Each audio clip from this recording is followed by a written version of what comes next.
So the first of the Princess Principal follow-up movies is close to being released in Japan. I won't see it for a few months at least, as most international movies go, but now that the series is continuing, I wanted to put some of my thoughts about the series out there. This is what I want from the Princess Principal movies. 1.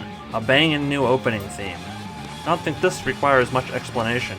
The Other Side of the Wall is a cool, jazzy theme.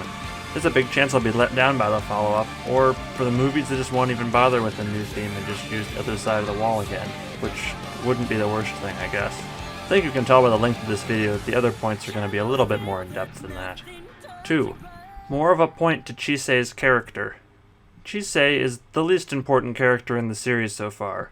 Besides manufactured drama that has nothing to do with the actual mission she's on, she has no real challenges to overcome in the story. She has the awkward role of being an active participant in secret missions while also being an outside observer.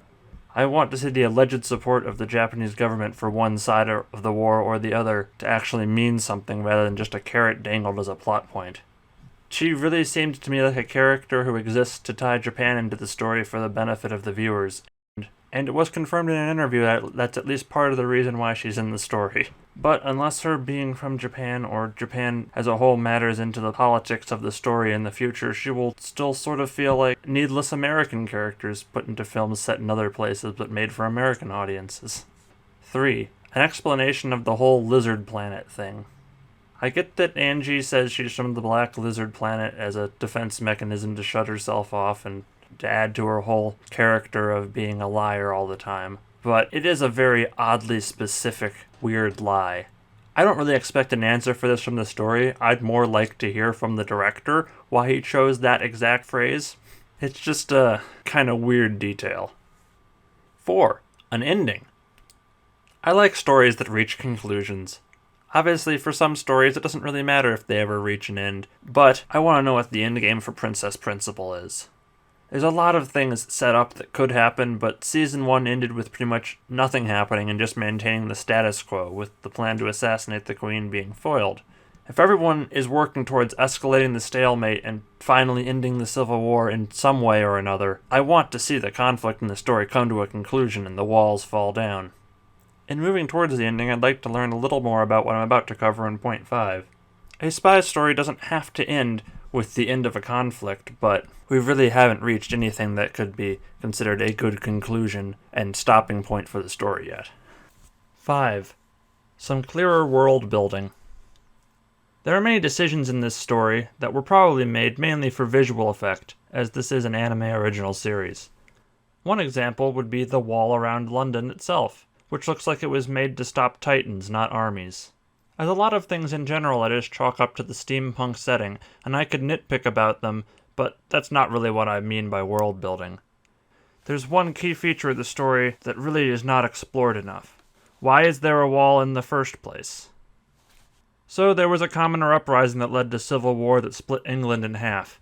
This is pretty much explained in the first 15 seconds of the anime, and never really fully addressed again.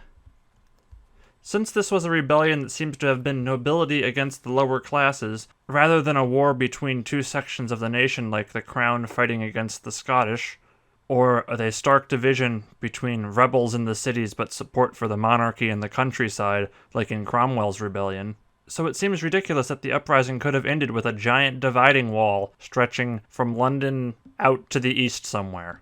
So it seems like the Crown controls all of its colonies still, but none of the mainland. But how did the rebels manage to take over most of the country and not the area directly to the east of London? Then there's the opening episode, which despite the map it shows, presents London as being a city cut off, like in a Cold War spy story where the wall is the Berlin Wall.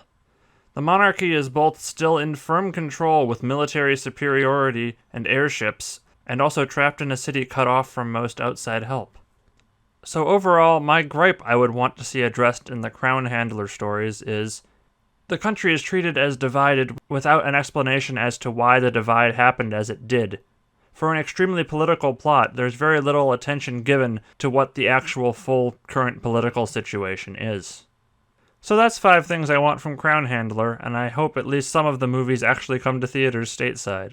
In fact, make that point 6 of this 5-point list. I want to see these in theaters. I don't know if I'll ever say more about Princess Principal in the future, because it'll take a while for all the movies to come out. I don't really think I have much to say until the series is complete. I'd love to be able to look at the series when it's done and say, man, that was a good conclusion.